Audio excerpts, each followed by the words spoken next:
Silakan, Prof. Assalamualaikum warahmatullahi wabarakatuh. Waalaikumsalam warahmatullahi Waalaikumsalam warahmatullahi wabarakatuh. Buya Rizal dan teman-teman jamaah Al-Hasani, Alhamdulillah pada pagi ini kita mendapatkan narasumber yang barangkali sangat bermanfaat untuk kita, yaitu Profesor Dr. Apoteker Al-Mahdi dari bagian farmasi. Nah, nanti mudah-mudahan nanti dijelaskan sedikit tentang kurikulum vitae. Siapa tahu ada yang mau ke Padang mampir ke Unan gitu ya, Pak. Iya, iya. Nah, beliau akan menjelaskan tentang bersahabat dengan obat sintetis, barangkali ini obat kimia dan obat alami, barangkali ini herbal secara umum. Ya. Kebetulan saya juga di Palembang ini ada namanya Sekolah Tinggi Farmasi, STV namanya. Setahu saya mereka juga kerjasama antara STV dengan UNAN ya, yang saya tahu. Baik, silahkan Prof. Al-Mahdi presentasi, nanti kemudian ada diskusi ya. Baik. Silakan Prof. Izin share ya, Prof. Ya, silakan. Oke, mudah-mudahan sudah kelihatan share-nya. Oke. Ya, sudah kelihatan. Ya. Belum slideshow saja. Baik, alhamdulillah. Belum slideshow saja ya. Baik, ini adalah judul yang diberikan.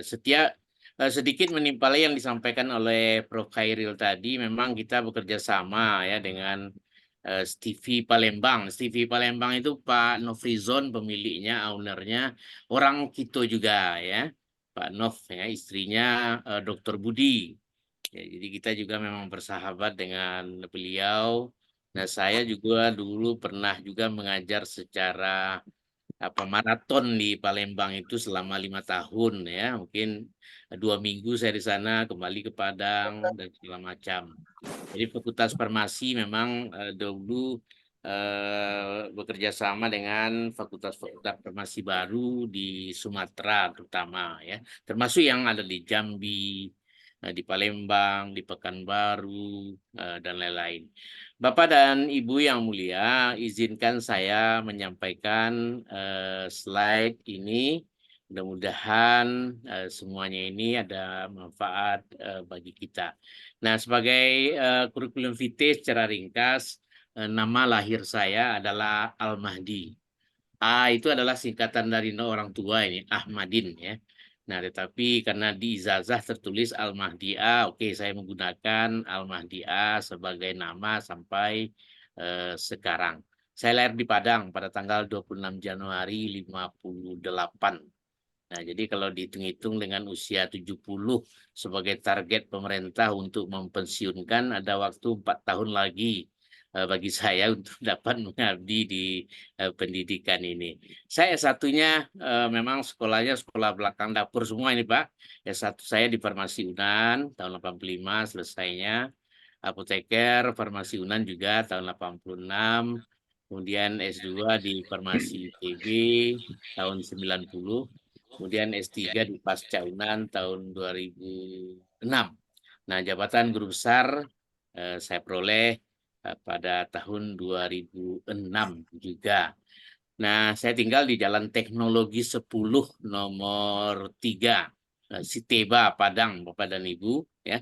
Di Siteba, Padang adalah daerah yang cukup lama. Dahulu konotasi dari Siteba itu adalah siap terima banjir, tetapi sekarang dia menolak semua banjir. Alhamdulillah, Siteba sekarang tidak pernah kebanjiran. Bapak dan Ibu yang mulia, kalau kita lihat dari KBBI, Kamus Besar Bahasa Indonesia, bahwa obat itu merupakan bahan untuk mengurangi, menghilangkan penyakit, atau menyembuhkan seseorang dari penyakit. Nah, sebagian besar masyarakat rumah tangga betul-betul kita menyimpan obat-obat ini di rumah, baik yang diperoleh dari resep dokter maupun yang dibeli sendiri secara bebas. Nah, ini menurut KBBI. Tetapi menurut Departemen Kesehatan, definisi KBBI ini ditambahkan sedikit bahwa obat itu juga digunakan untuk memperelok wajah. Jadi memperelok tubuh artinya. Jadi ada obat preventif seperti vitamin yang digunakan untuk apa namanya, untuk ya mencegah penyakit, ya. Ada kosmetika yang juga termasuk kriteria obat, juga dimasukkan menurut Departemen Kesehatan ke dalam definisi obat. Baik Bapak dan Ibu, inilah gambaran secara umum ya, sesuai dengan banner yang diberikan, bahwa obat itu memang ada yang sintetis. Ini disebut juga dengan obat kimia, obat konvensional, ya. Dan kemudian yang di sebelah kiri adalah obat-obat tradisional. Nah, pada hakikatnya obat-obat yang berada di sebelah kanan yang sintetis ini asal muasalnya memang berasal dari alam juga pada awalnya. Jadi alam digunakan sebagai model, pattern, dan segala macam. Nah, ada namanya kajian etnofarmakologi. Artinya, apabila sebuah tanaman di Palembang digunakan untuk sakit gigi, lalu di Aceh juga digunakan sebagai sakit gigi. Nah, mungkin di Irian tanaman yang sama juga digunakan sebagai obat sakit gigi misalnya. Nah, itu namanya kajian etnofarmakologi. Nah, berdasarkan itu, manusia yang punya rasa ingin tahu, rasa kuriositas yang sudah diberikan oleh Allah Subhanahu wa taala, juga mempelajari apa kandungan tanaman-tanaman yang sama tadi dan juga sama efek sampingnya. Kemudian inilah berkembang menjadi obat-obat sintetis. Ya, obat sintetis. Nah, Bapak dan Ibu, obat sintetis itu memang banyak kita jumpai di toko-toko obat, di apotik, dan banyak juga persyaratan yang harus diberikan untuk penyimpanannya saja juga sudah harus diperhatikan. Ada obat-obat yang hampir mirip namanya, nah itu cara penimpanannya juga khusus. Nah, ada obat-obat yang senama tetapi dosisnya berbeda-beda. Nah, itu juga disimpan secara khusus. Artinya ini adalah usaha manusia menjaga agar obat-obat itu tidak tidak salah dalam pemberian. Karena kesalahan pemberian obat, ketidak tepat pasien misalnya, ini akan membuat petaka pada kita semua. Sehingga tujuan obat sebagai penyembuh bisa saja menjadi sebaliknya, menjadi sumber malapetaka. Tadi saya katakan bahwa obat-obat itu memang inspirasinya berasal dari alam. Nah, salah satu ini adalah tanaman, sebuah tanaman yang Atropa belladonna namanya, ya, Atropa belladonna. Nah, belladonna ini bahasa Latin, ini artinya gadis yang cantik. Jadi berbeda dengan bahasa Padang, bella itu mungkin artinya tidak baik kalau di Padang, tapi kalau bahasa Latin bella itu artinya cantik, belladonna gadis yang cantik. Jadi sebuah tanaman semula yang bernama belladonna itu, lalu berdasarkan cerita etnofarmakologi yang kita ceritakan tadi, ternyata dia memiliki efek yang luar biasa. Misalnya perutnya kram, lalu ketika memakan tanaman ini perutnya menjadi menjadi sejuk, ya, tidak mules lagi. Nah, orang meneliti apa yang diteliti orang, apa sih kandungan kimia yang ada di sana yang diberikan Allah SWT. Ternyata ada namanya atropin. Nah, tidak mungkin tanam obat ini diambil setiap saat, ya, karena itu namanya memakan waktu yang banyak untuk menghasilkannya, time consuming ya berarti, ya. Maka dilakukanlah namanya isolasi namanya. Manusia mencoba mengambil apa yang ada di dalam tanaman tersebut. Nah, dengan kemajuan zaman, lalu diperoleh atropin, diperoleh rumus kimianya, ya, sehingga orang bisa mensintesa, ya, bahwa atropin ini ternyata bisa dibikin secara sintetis. Nah, inilah yang diproduksi secara banyak-banyak massal pada zaman sekarang. Bapak dan Ibu, pembuatan obat itu ada namanya istilahnya CPOB juga, artinya cara pembuatan obat yang baik. Ada tata kelola yang dikeluarkan oleh Departemen Kesehatan, dan dalam hal ini juga ada oleh WHO ya, dan Departemen Kesehatan di Amerika Serikat menjadi patokan bagi kita di seluruh dunia. Nah, inilah sejarah dari obat-obat itu secara umum. Jadi obat sintetis yang ada sekarang asal muasalnya memang modelnya diperoleh dari tumbuhan, bisa saja dari hewan, bisa saja dari mineral dan segala macam.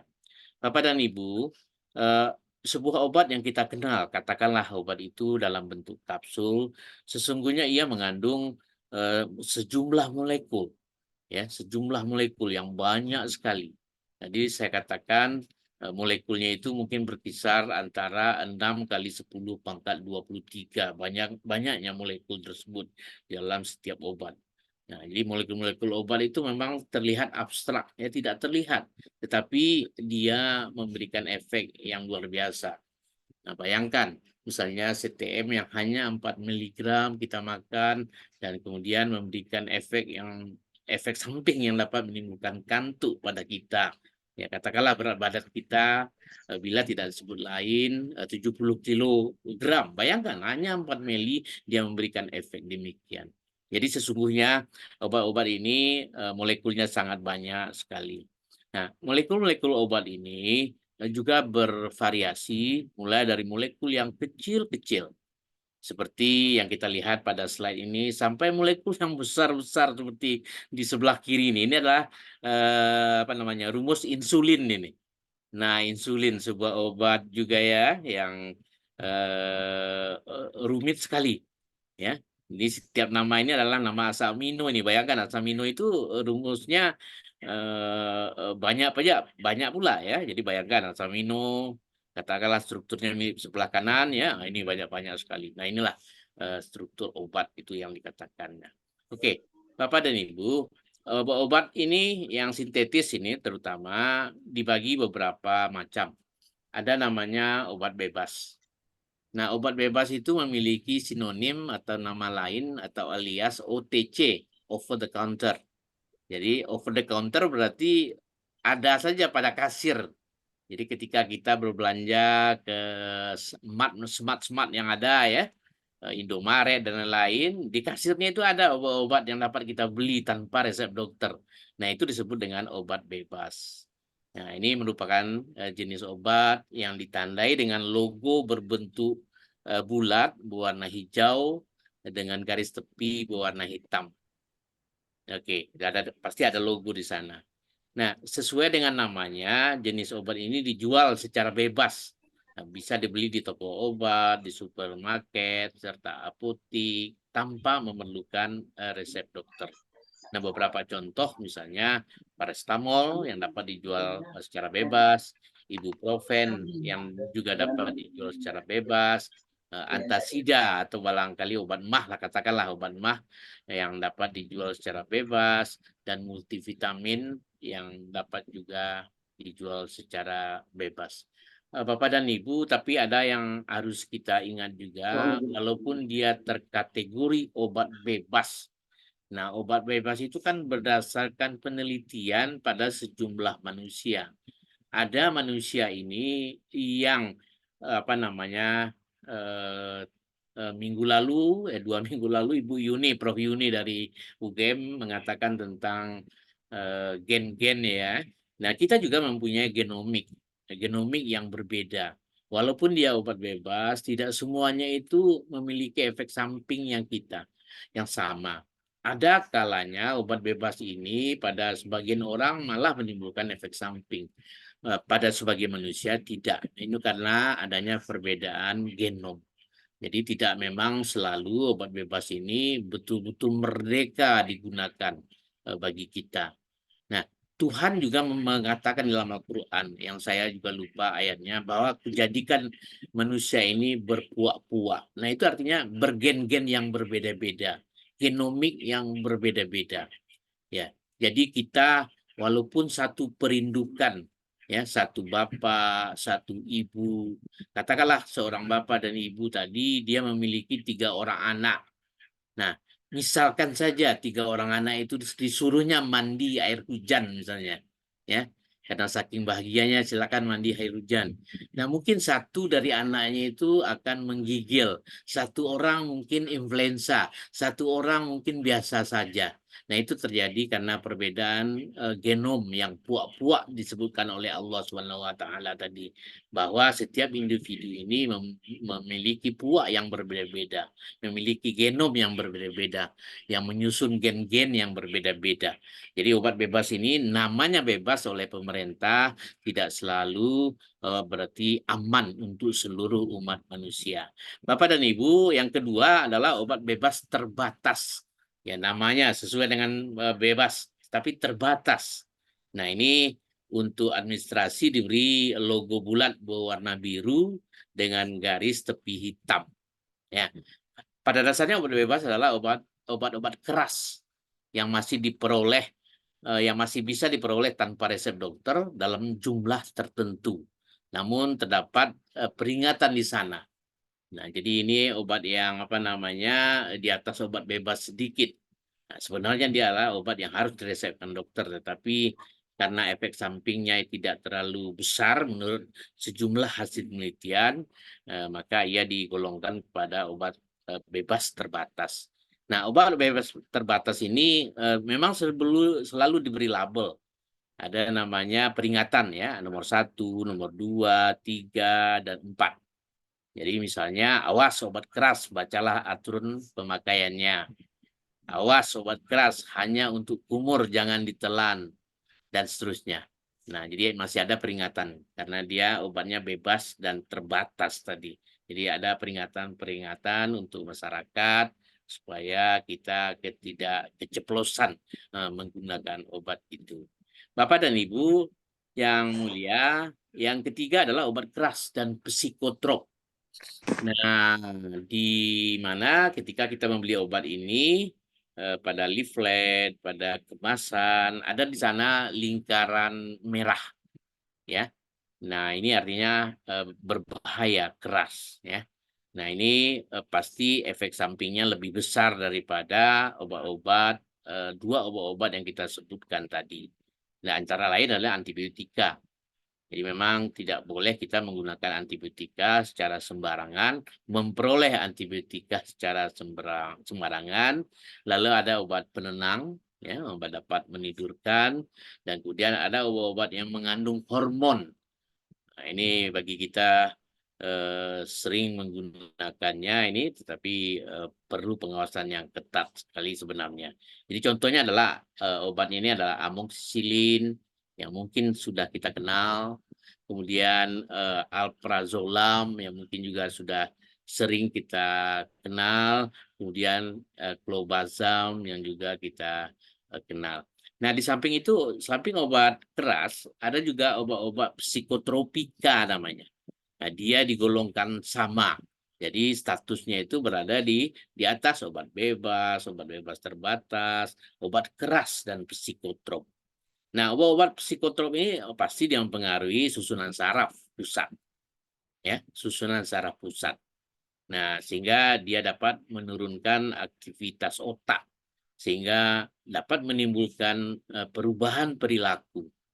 Ya, ini bisa saja menimbulkan halusinasi, ilusi, kemudian perubahan suasana hati, ya, bisa jadi tidak mood kita misalnya.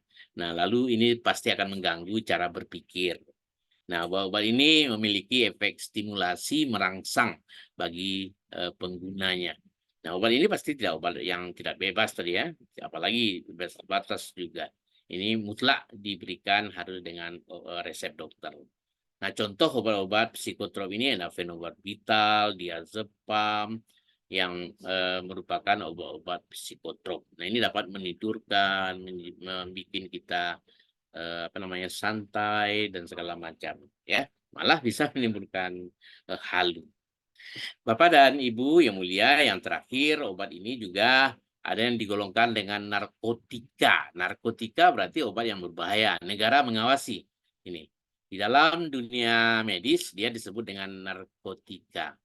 Pada kemasannya, golongan obat ini memiliki simbol berupa logo lingkaran merah dengan gambar menyerupai tanda plus, ya bukan salib ya, tadi tanda tambah di bagian tengahnya. Ini menunjukkan adalah golongan narkotika yang berbahaya. Narkotika ini memang bisa menghilangkan rasa nyeri yang sangat tidak tertahan atau menurunkan kesadaran. Contohnya apa? Kodein, morfin, tramadol, diazepam, dan merupakan obat-obat narkotika tadi. Jadi ini adalah obat narkotika yang mutlak diberikan dengan resep dokter dan diatur juga oleh negara. Malah peraturan-peraturan administrasi untuk narkotika ini sangat ketat sekali.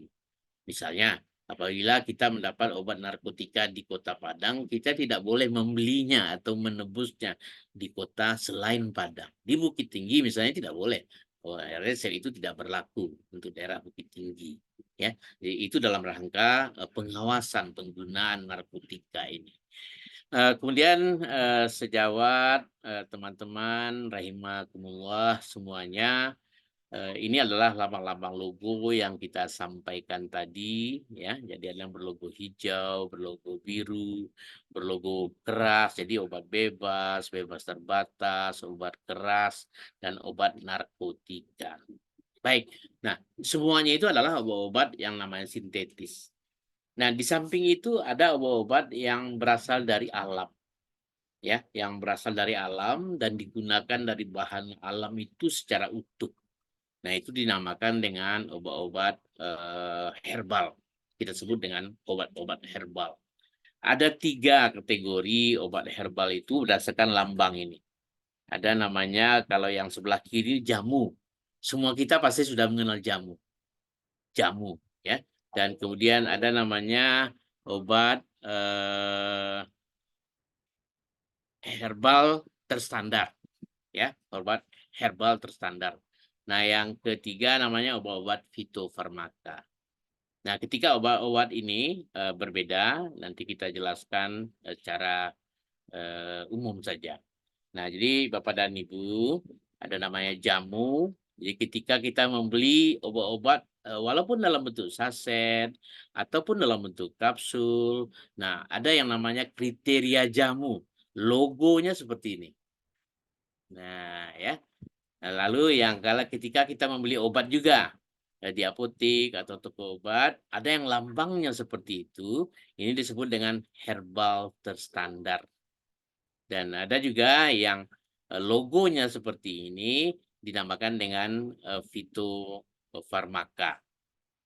Ya, nah, fitofarmaka. Nah, ada perbedaan prinsip. Nah, misalnya jamu. Jamu ini kita peroleh secara empiris saja, ya, dari cerita nenek moyang kita ratusan tahun lalu. Nah, ternyata ia memang dapat menyembuhkan. Lalu efek sampingnya tidak terlalu besar. Ya, artinya semuanya terkontrol. Nah, inilah yang disebut dengan jamu. Dia tidak perlu pengujian-pengujian, baik pengujian namanya praklinis yang dilakukan pada hewan, ataupun pengujian klinis yang dilakukan pada manusia. Tidak. Ya, di jamu ini adalah pengakuan dari nenek moyang kita saja. Lalu digunakan dari dahulu sampai sekarang, lalu khasiatnya juga benar. Ya, sangat miris juga apabila jamu yang sudah ratusan tahun diakui, digunakan, lalu tidak kita gunakan sebagai obat misalnya ya. Nah, miris juga namanya. Nah, oke, makanya dia dikelompokkan kelompok jamu. Nah, yang kedua obat herbal standar. Ini juga obat-obat yang berasal dari tanaman, dari hewan ataupun mineral yang sudah dilakukan pengujian praklinis namanya. Sekurang-kurangnya pada hewan. Jadi ada bukti saintifikasi untuk obat ini bahwa dia betul-betul memiliki efek tertentu. Dia memiliki efek samping begini misalnya. Dia memiliki efek toksik begini apabila kita tidak bersahabat dengan dia. Ya, itu namanya herbal terstandar. Di perbedaannya dari jamu adalah jamu tidak ada uji praklinis dan klinis. Pada herbal terstandar di dalam proses pembuatannya harus dilakukan uji praklinis, ya, praklinis. Praklinis itu artinya pengujiannya cukup pada hewan saja. Nah, fitofarmaka berarti lebih tinggi dibandingkan dua jenis obat sebelumnya, yaitu jamu dan herbal terstandar yang disebut dengan fitofarmaka.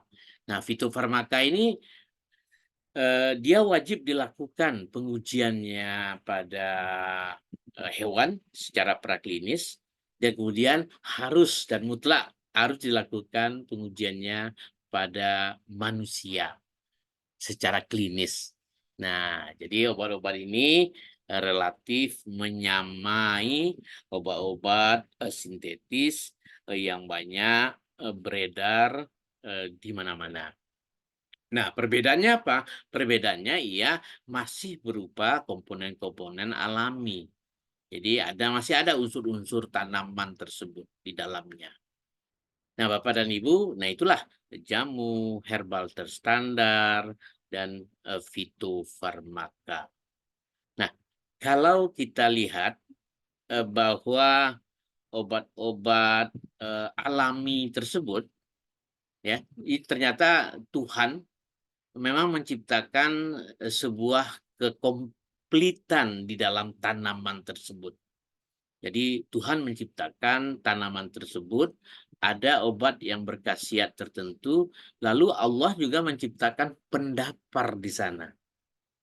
Ya, tetapi manusia yang ingin cepat sembuh, maka manusia hanya mencari apa senyawa utama yang dapat menyembuhkan, lalu mengisolasinya, mengambil senyawa itu saja.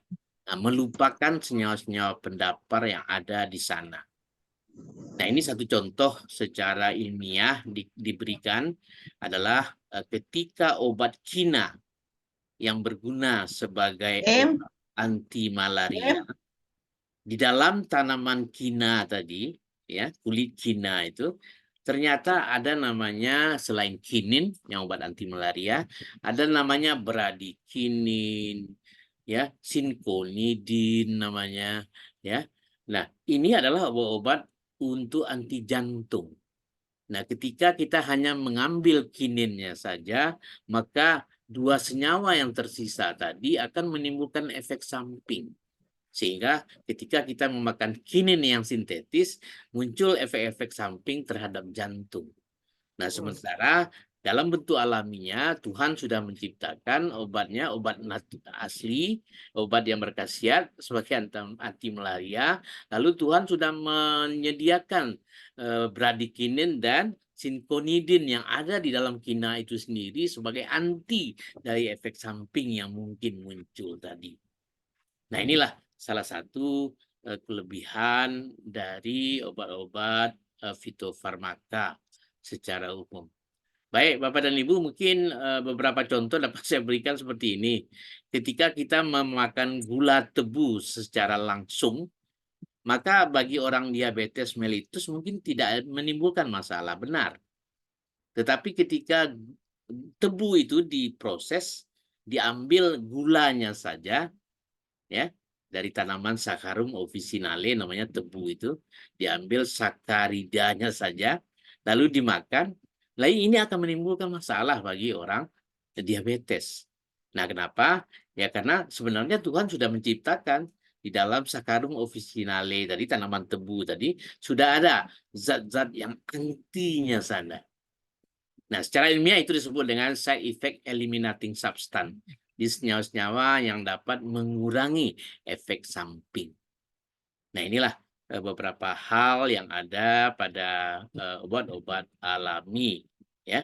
Nah, jadi itulah juga perbedaannya pada pada obat-obat sintetis. Nah, mungkin Bapak dan Ibu saya berikan suatu contoh yang sederhana ketika kita makan durian ini. Ketika kita makan durian pasti menimbulkan mabuk dan segala macam, ya. Nah, maka di kampung-kampung pasti dia punya kiat. Apa kiatnya? Yaitu meletakkan air pada kulitnya itu lalu meminumnya. Artinya apa? Artinya pada kulit durian, ya, kulit ari durian tersebut ada senyawa SEES tadi. Ada senyawa SEES tadi, ya. Nah, ada senyawa penghilang antinya tadi.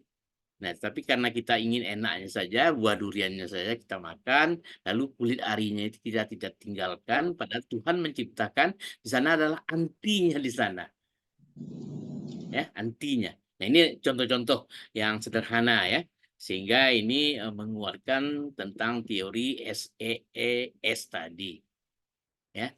Oke, Bapak dan Ibu yang mulia, jadi ini tadi beda antara jamu bahwa jamu itu hanya menyarankan empiris saja, kemudian herbal terstandar lebih ketat, harus dibuktikan secara preklinis, kemudian yang fitofarmaka lebih ketat lagi, dia harus dilakukan dengan uji klinis.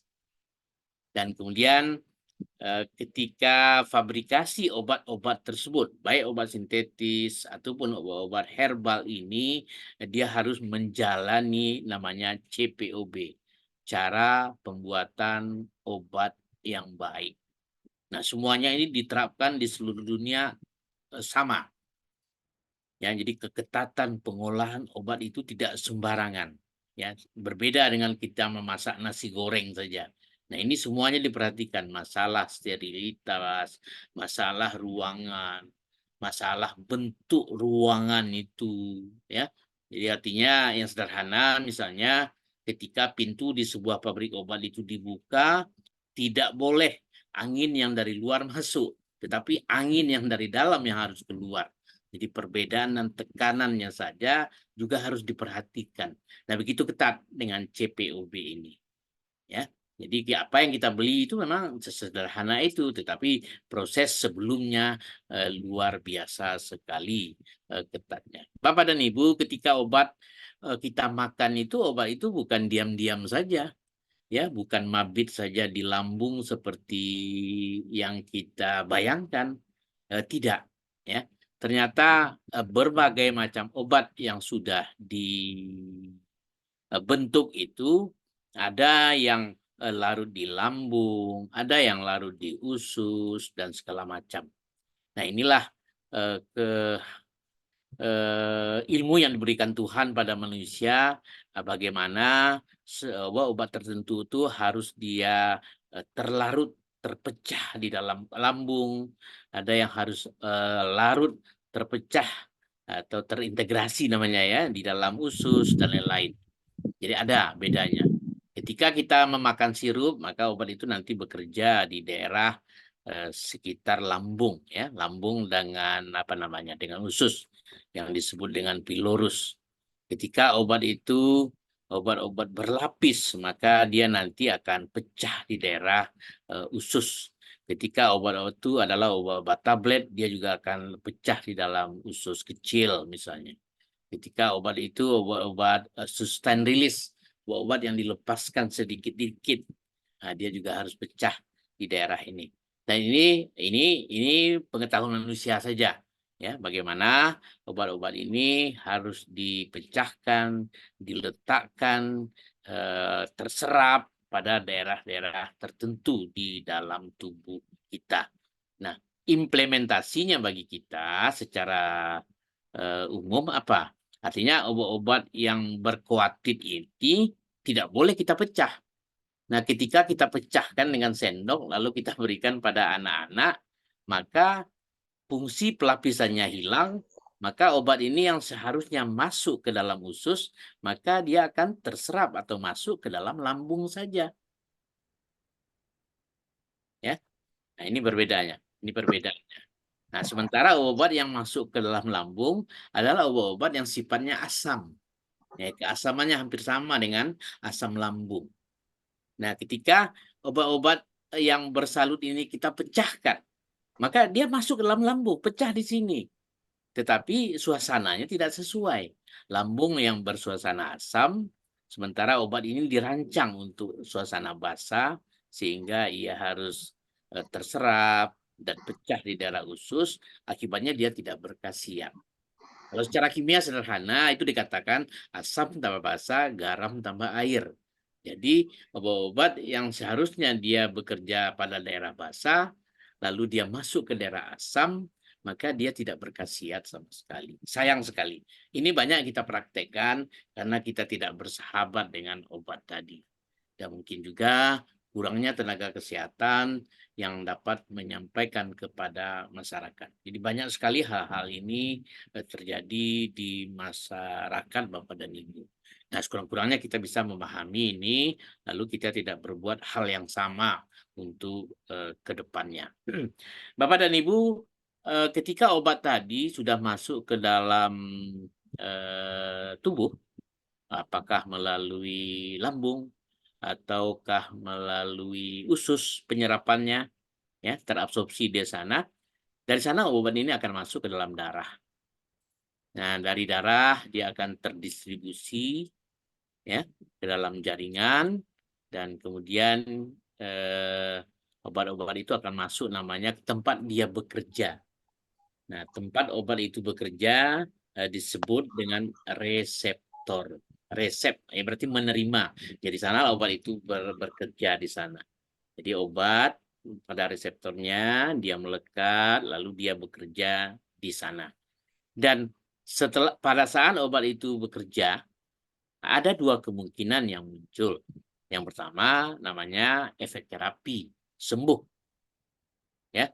Nah, yang kedua efek toksik.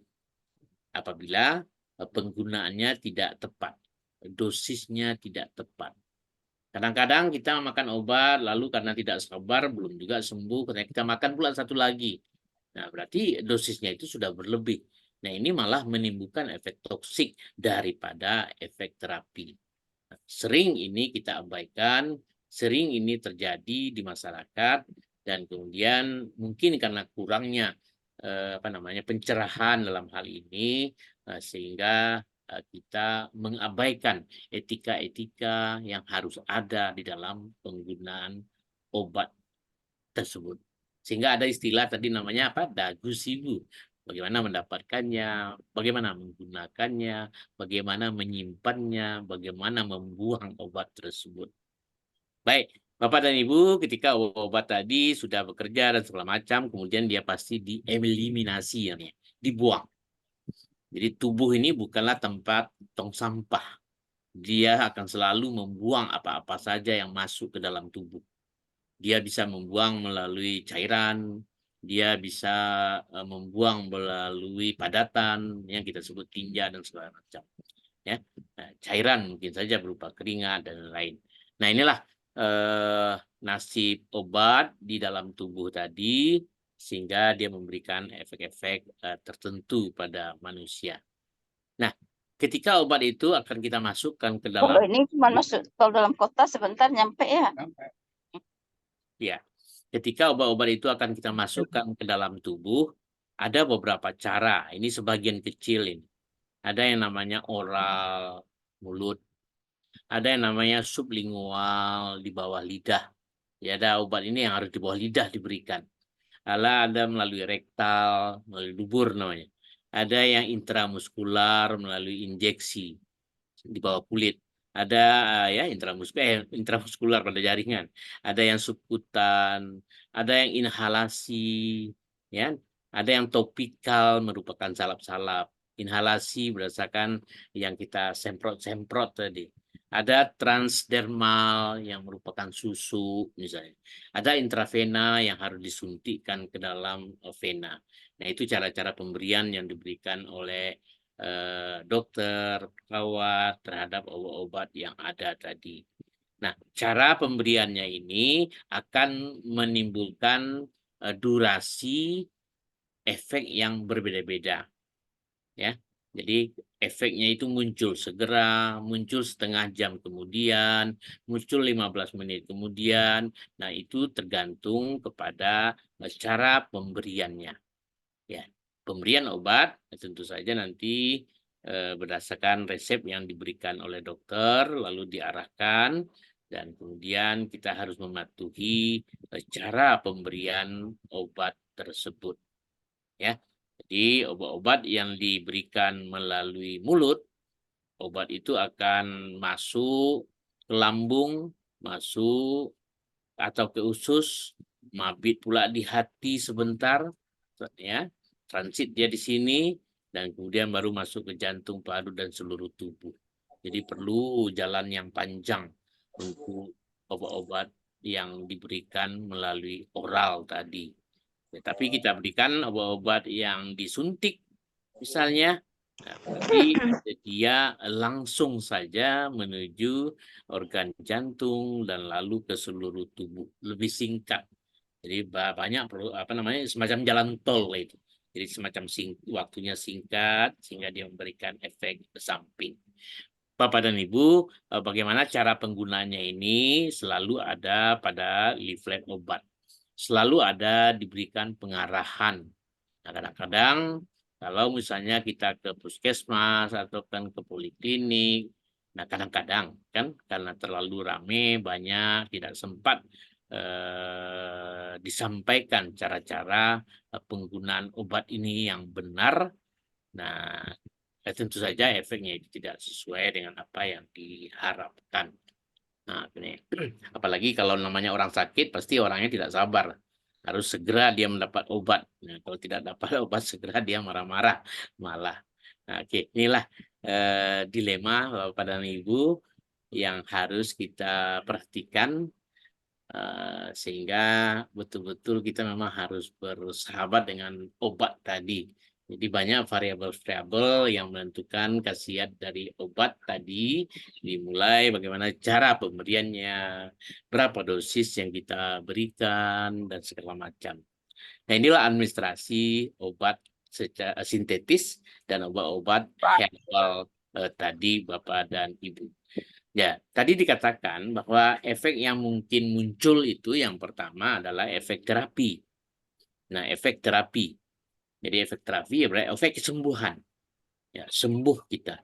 Kita makan paracetamol, maka sembuh dia. Ya, akan begitu. Ya. Walaupun obat-obat sintetis itu adalah obat-obat yang simptomatis namanya. Dia hanya menghilangkan gejala saja. Ya, katakanlah misalnya paracetamol tadi. Nah, paracetamol itu bekerja menghilangkan gejala. Nah, apa gejalanya misalnya? Ketika kepala sakit misalnya, ya, katakanlah seperti pada jari saya ini, ya, ini adalah rasa nyeri. Nah, ini adalah ambang nyeri. Ya. Ketika sakit, maka ambang nyerinya menyempit. Nah, sehingga rasa sakit itu muncul. Nah, lalu ketika kita memakan obat, ya, ya, ambang nyeri ini diperbesar. Nah, sehingga rasa nyeri ini berada di tengah, sehingga rasa sakit hilang. Dan kemudian setelah obat bekerja, ambang nyeri ini turun lagi, maka rasa sakit muncul lagi. Nah, makanya kita memakan obat penghilang rasa nyeri itu memang harus berulang-ulang.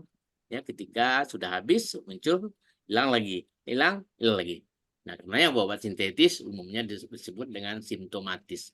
Dia hanya menghilangkan gejala-gejala saja. Nah, itu efek terapi yang mungkin diberikan oleh obat-obat sintetis tadi. Nah, lalu ada efek samping. Nah, efek samping adalah obat yang tidak dikehendaki selama pemberian obat. Nah, efek samping saya katakan tadi bahwa efek samping ini tidak seragam muncul pada seluruh manusia, tidak. Katakanlah di dalam sebuah etiket obat itu ada 7 efek samping.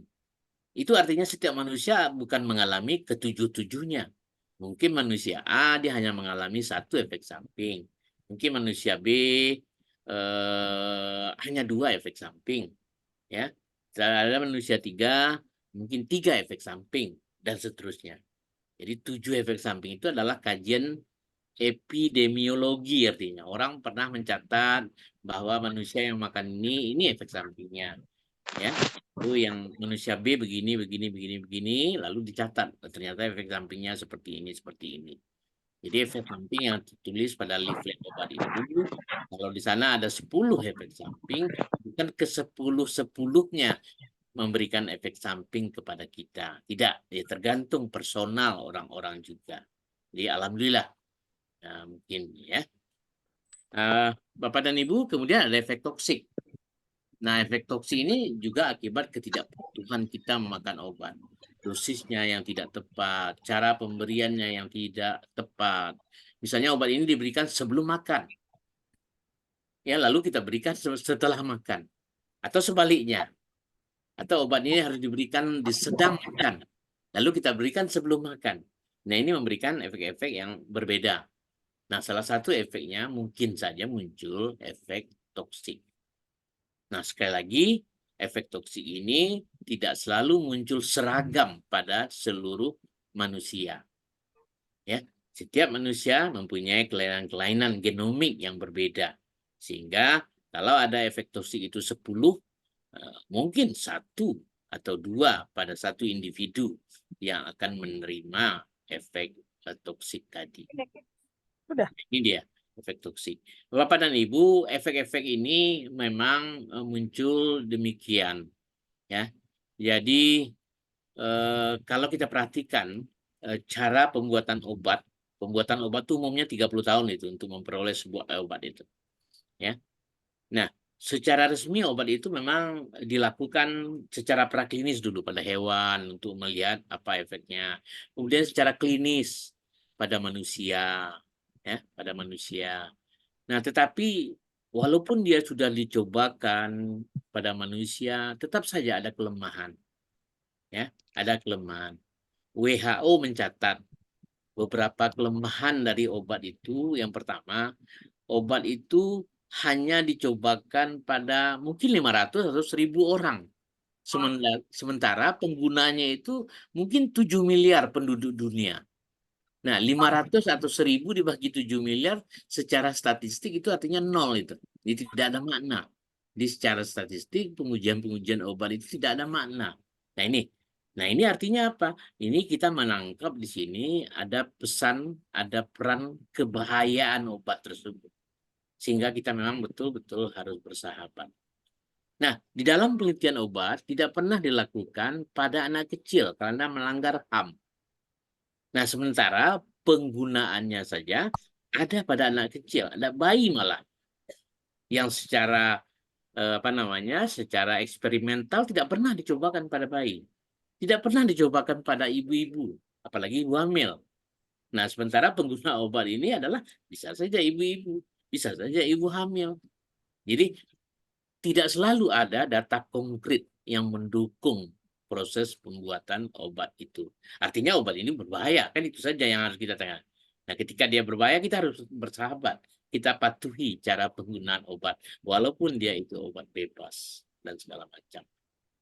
Nah, inilah Bapak dan Ibu, jadi WHO sendiri memang menyaksikan juga ada sih beberapa kelemahan. Ya, obat itu tidak pernah dicobakan dalam pembuatannya pada anak kecil, tidak pernah dicobakan pada ibu-ibu karena melanggar HAM.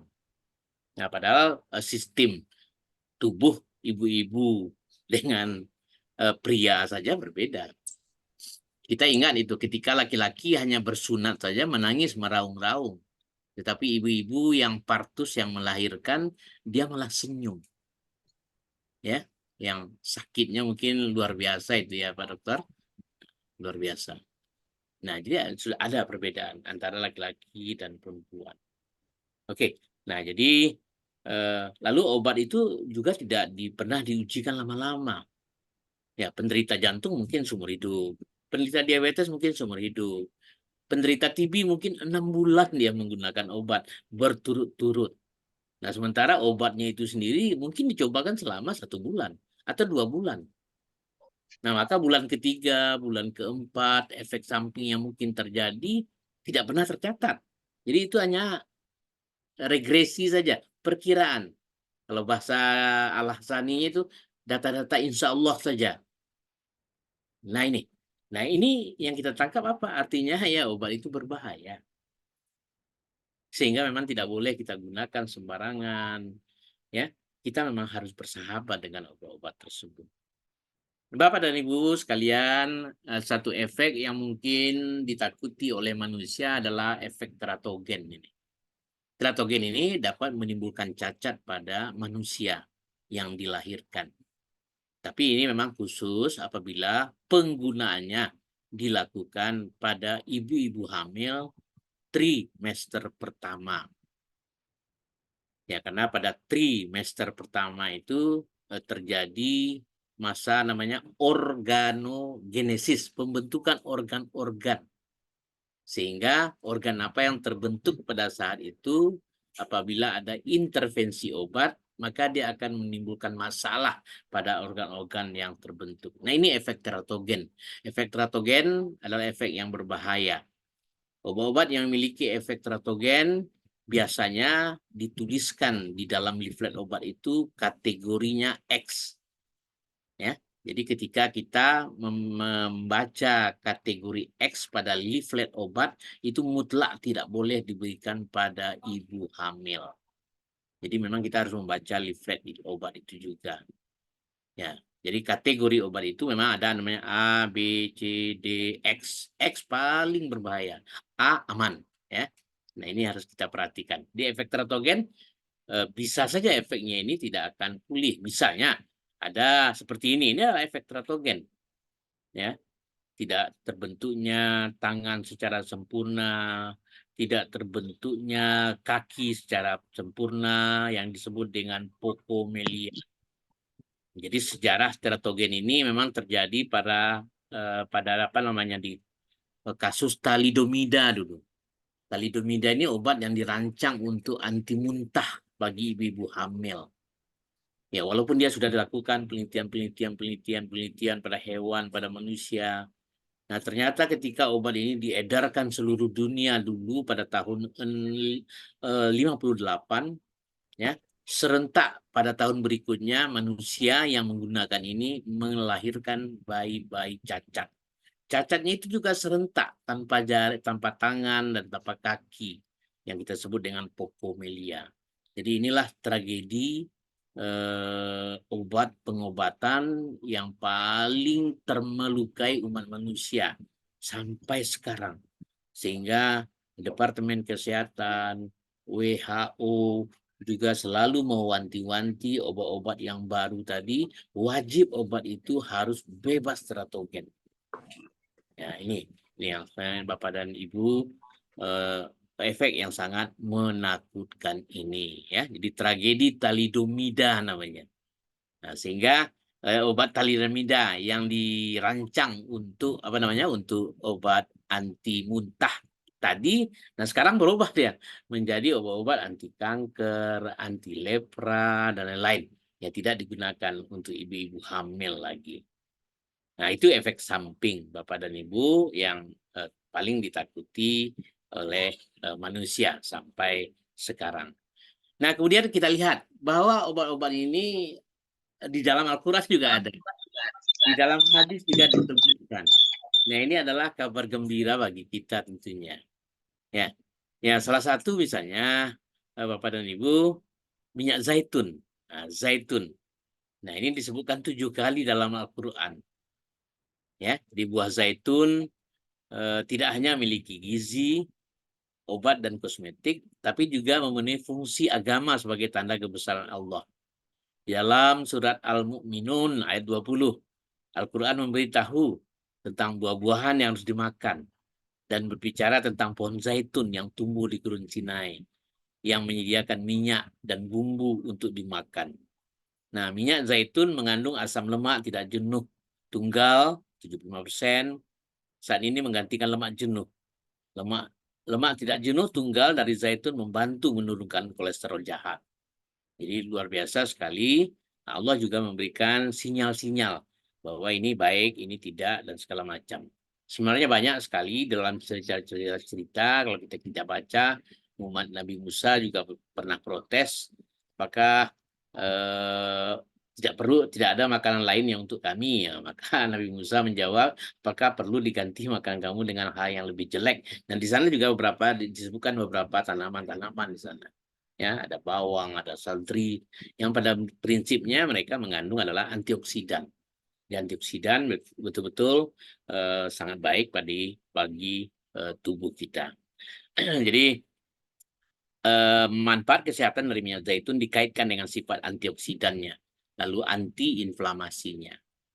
Nah, yang kemudian Bapak dan Ibu, ada juga seperti ini. Ya. Nah, selain minyak zaitun ya. Nah, ini disebutkan Al-Quran dalam kitab Al-Mutalaf. Nah, ya ini. Ya, oke, menyebutkan kurma. Ya, kurma. Ya, kurma. Nah, setelah dikaji, karena manusia ini punya rasa kuriositas, rasa ingin tahu, maka dia meneliti apa sih yang tersirat di sana, apa sih yang menimbulkan kebaikan pada kurma tersebut. Ternyata antioksidannya juga tinggi. Di samping itu nutrisinya juga sangat tinggi dan mendukung kesehatan otak. Artinya berarti kelarutannya juga bagus. Dia masuk ke dalam pembuluh darah sampai ke otak sana. Nah, berarti betul-betul Al-Quran itu merupakan sumber inspirasi bagi umat manusia. Yang di dalam kurma juga terdapat senyawa fenolik asid. Nah, senyawa fenolik asid ini adalah senyawa inti untuk flavonoid. Nah, flavonoid inilah senyawa yang banyak bersifat antioksidan. Nah, sekarang banyak senyawa antioksidan itu dikaitkan di dalam penelitian-penelitian yang dapat menurunkan risiko kanker dan penyakit jantung. Ya, jadi dalam penelitian-penelitian ditemukan bahwa kurma itu bermanfaat menurunkan inflamasi. Ya, seperti ada namanya agen-agen penanda inflamasi itu disebut dengan interleukin, ya, yang ada di otak namanya IL-6 namanya. Nah, itu. Jadi tingkat IL-6 yang tinggi dikaitkan dengan risiko neurodegeneratif yang lebih tinggi seperti Alzheimer. Nah, ternyata kurma tadi dapat menurunkan IL-6 tadi sehingga Alzheimer ini juga berkurang. Nah, inilah dua baru yang kita lihat, dan kemudian ada jahe. Nah, mungkin saya setelah baca-baca baru jahe ini memang ternyata ada juga di dalam Al-Quran. Bahkan jahe disebutkan sebagai rempah paling menyehatkan di bumi. Tumbuhan herbal ini ternyata dalam Al-Quran disebutkan, dan di sana mereka diberi segelas minuman bercampur jahe dalam surat Al-Ihsan ayat 17. Il-Ihsan ayat 17. Dan kalau kita baca, ternyata jahe yang bahasa Arab itu hampir mirip pula dengan bahasa Latin. Ya, di jahe-jahe ini termasuk kelompok zingiber namanya ya. Nah, bahasa Arabnya hampir-hampir mirip pula. Jadi benar-benar informasi dari Allah tadi ini diteruskan oleh manusia menjadi sebuah ilmu yang luar biasa bermanfaat. Nah, ayat tersebut bercerita mengenai gambaran surga. Allah menyebut bahwa penghuni surga akan diberi minuman yang bercampur jahe. Dan kemudian dengan adanya rasa kuriositas manusia ingin meneliti, dilakukanlah penelitian terhadap jahe. Ternyata memang jahe itu dapat membunuh bakteri, dapat meredakan mual, dapat mengobati batu, dapat menurunkan gula darah, dapat menurunkan kolesterol, dan mengurangi risiko penyakit jantung. Jadi Allah SWT mengatakan, menyebutkan kata-kata tentang jahe di sana, kemudian rasa ingin tahu manusia meneliti apa benar yang ada pada jahe tersebut, ternyata memang ada khasiatnya. Nah, Bapak dan Ibu, kita mengenal jahe. Apa salahnya kita mengenal memakan jahe? Mungkin di Padang namanya es kotang namanya, Bu ya, ya Dokter, ya Pak Prof, ya, es kotang namanya. Ya, bandrek mungkin bahasa asingnya. Bahasa di Sunda atau bahasa Indonesia memang luar biasa sekali. Ya, ini adalah tanaman yang sehat ternyata yang ada gambarannya di dalam Al-Quran. Dan kemudian juga ada tentang jintan. Nah, ini berasal dari hadis Nabi. Di bagaimanapun hadis Nabi itu adalah perintah dari Allah, ya, inspirasi dari Allah SWT. Nah, memang ada jintan. Nah, berdasarkan informasi penelitian, rasa kuriositas manusia meneliti apa yang ada pada jintan tadi. Ternyata ada namanya senyawa timokinon. yang menunjukkan sifat antioksidan, antiinflamasi, dan apalagi yang dapat melindungi tubuh dari kerusakan sel dan penyakit-penyakit kronis. Ini luar biasa sekali. Walaupun itu hanya berasal dari sabda Rasulullah, tapi sabda Rasulullah itu pasti inspirasi ilahi, ya. Allah yang berikan inspirasi pada Nabi. Baik, Bapak dan Ibu, kemudian tentang pisang, almus, ini juga dikatakan beberapa di dalam Al-Quran tentang khasiat dari pisang tadi. Jadi intinya memang termasuk flavonoid, antioksidan yang kuat, ada amina antioksidan yang banyak, yang dapat menurunkan penyakit-penyakit degeneratif. Ya, artinya walaupun dia tanaman, mungkin tidak baik untuk seluruh manusia. Ya, karena orang juga meneliti pisang yang terlalu masak, yang sudah berwarna coklat, mungkin kadar gulanya agak tinggi dibandingkan pisang-pisang yang belum berwarna coklat, ada bintik-bintik coklat pada kulitnya. Ya, mungkin ini dihindari dulu untuk orang-orang yang kadar gulanya tinggi. Jadi di samping memang ada inspirasi yang diberikan oleh Al-Quran, tetapi kita yang diberi akal oleh Allah itu sendiri juga harus dapat memilah-milah, ya, memilah-milah. Apakah ini cocok bagi kita atau tidak? Tapi intinya Allah sudah menurunkan semua daftar-daftar obat-obatan yang berasal dari alami yang sehat. Nah, Bapak dan Ibu, begitu juga dengan surat At-Tin, buah tin. Nah, buah tin yang ada juga di dalam Al-Quran, ternyata dia memiliki kandungan pektin yang tinggi. Dan serat-serat yang terlarut juga tinggi, sehingga dapat menurunkan kadar kolesterol. Lalu serat yang larut tadi dapat menghilangkan trigliserida yang berlebihan. Nah, ini sangat baik sekali. Di samping itu dia juga mengandung omega 3, omega 6, fitosterol, nah yang bersifat kardioprotektif, artinya membantu kesehatan jantung Bapak dan Ibu. Ya, jadi ada inspirasi dari Al-Quran, dari Tuhan, dari Allah SWT, lalu manusia punya kuriositas, dia melihat apa sih yang menjadi sumber kebaikan tadi di sana. Lalu manusia menelitinya, ternyata ada beberapa senyawa yang memang khasiatnya luar biasa. Bapak dan Ibu sekalian, dan kemudian Tuhan juga menciptakan lebah. Lebah malah dituliskan oleh Allah dalam satu surat namanya An-Nahl, lebah. Ya, dalam An-Nahl lebah tadi memang ada disebutkan ya, dari perut lebah itu keluar minuman atau madu. Kalau dalam Al-Quran berbahasa Indonesia dituliskan madu. Tetapi dalam Al-Quran yang berbahasa Inggris misalnya tidak ada kata-kata madu. Ya, karena Allah menciptakan yang bermacam-macam. Yakhruju min butuniha sa'labun mukhtalifun. Nah, jadi dia dari lebah itu keluarlah minuman bermacam-macam warnanya. Di dalamnya terdapat obat yang menyembuhkan bagi manusia. Ya, sifa ulinas begitu kira-kira di ujung ayat itu. Nah, sungguhnya memang ada Tuhan menciptakan satu ayat An-Nahl lebah di sana. Ya, tidak mungkin Tuhan sia-sia akan membuat sebuah surat yang mempromosikan lebah sebagai sumber pengobatan. Nah, jadi tentang madu ya tadi ya. Madu memang sudah banyak diteliti. Dari Mayo Clinic misalnya dia menceritakan ada antioksidan yang segala macam ya di lebah tadi. Dapat menyembuhkan luka, luka bakar dan segala macam tentang madu tadi.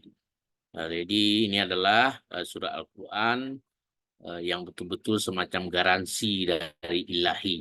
Nah, kalau kita baca ayat 69 tadi, Bapak dan Ibu, maaf saya hanya membacakan terjemahnya saja.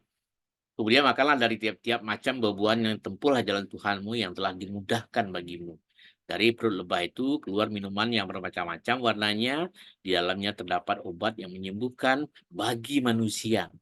Nah, ini firman Tuhan bahwa madu, bahwa sumber lebah adalah obat. Nah, kan wajib mungkin kita harus percaya ya. Wajib kita harus percaya. Sesungguhnya pada demikian benar-benar terdapat tanda kebesaran Allah bagi orang-orang yang memikirkan. Bapak dan Ibu, kalau surat ini kita turunkan ke bawah satu saja, ayat 68. Dan Tuhanmu mewahyukan kepada lebah. Jadi instruksi Tuhan kepada lebah, buatlah sarang-sarang di bukit-bukit, di pohon-pohon kayu, dan di tempat-tempat yang dibikin manusia. Artinya kita juga mengenal sekarang ada nama madu-madu yang ternak. Nah, ini instruksi Tuhan bahwa lebah itu juga harus mampu dia tumbuh berbiak pada tempat-tempat buatan manusia. Jadi makanya ada ternak-ternak lebah yang dibikin secara secara manusiawi ya. Kayak diternak. Nah, ini garansi Tuhan. Ini menunjukkan bahwa apabila semua hutannya habis di dunia, maka manusia ini akan membuat tempat-tempat lebah itu ada. Artinya Tuhan menggaransikan bahwa madu ini atau sumber lebah ini akan ada sampai hari kiamat. Walaupun hutan ini musnah seluruh dunia. Kira-kira begitu ketika saya memaknai ayat ini. Ada semacam garansi long life. Ya, semacam garansi seumur hidup bahwa lebah ini akan ada saja di dunia ini, tidak akan musnah-musnah. Nah, ini firman dari Allah SWT. Bapak dan Ibu, beginilah kira-kira. Tetapi seperti kita katakan tadi, ketika Allah berfirman, manusia yang punya kuriositas, dia juga meneliti. Nah, ternyata di samping madu tadi, ada lagi tempat-tempat madu itu sendiri yang berkhasiat. Yang namanya, itu propolis namanya. Ya, itu namanya propolis. Ya, propolis itu memang diambil oleh lebah juga. Lebah memilih tanaman-tanaman tertentu, lalu dijadikan tempat dia meletakkan madu. Nah, madu itu nanti ada pupa di sana. Ya, tempat lebah berkembang, ada pupa. Nah, yang penting lebah itu memberikan propolis tadi agar si pupanya itu tidak mati. Penyerang pupa itu umumnya bakteri, virus, jamur. Nah, jadi sudah pasti bahwa propolis tadi juga berkhasiat anti jamur, antivirus, antibakteri. Nah, begitu pengembangan ilmu yang dilakukan oleh manusia. Jadi selain madu tadi, tempat madu itu sendiri yang disebut dengan propolis ternyata juga pasti berkhasiat sebagai anti jamur, antibakteri, antivirus, anti protozoa malah. Karena dia akan melindungi pupa-pupa yang ada pada sarang-sarang lebah tersebut. Nah, penelitian tentang propolis itu secara saintifik, Bapak dan Ibu, sampai minggu lalu saya lihat di National Library of Medicine ada 4.800 jurnal yang sudah membahas tentang madu dan turunannya, termasuk propolis tadi. Jadi penelitian-penelitian ilmiah tentang madu dan propolis tadi ya luar biasa sekali. Ini memang menarik perhatian manusia.